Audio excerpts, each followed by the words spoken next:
Les prestations familiales vont-elles être soumises à l'impôt? La question semble désormais posée. Mais le gouvernement ne va pas improviser, assure Pierre Moscovici.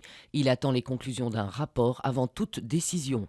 Pour augmenter les recettes de l'État, le premier président de la Cour des comptes a suggéré dimanche de taxer les allocations familiales.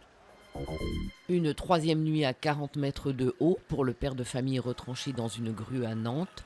Mais Serge Charnet se dit prêt à descendre après une réunion entre Christine Taubira et des associations de défense des pères. Il réclame le rétablissement de son droit de visite sur son fils, un droit suspendu par la justice après 2 soustractions d'enfants, selon l'avocate de la mère. Hugo Chavez de retour dans son pays, le président vénézuélien l'annonce sur son compte Twitter.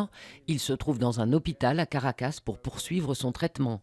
Hugo Chavez a été opéré d'un cancer en décembre à La Havane. Depuis, il était resté invisible, suscitant des interrogations sur son réel état de santé. Rafael Correa réélu triomphalement avec plus de 56% des suffrages dès le premier tour.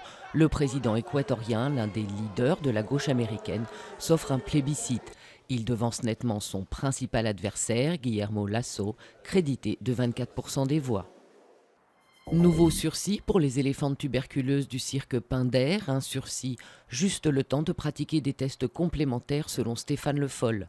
Les 2 pachydermes, âgés d'une quarantaine d'années, sont menacés d'être euthanasiés.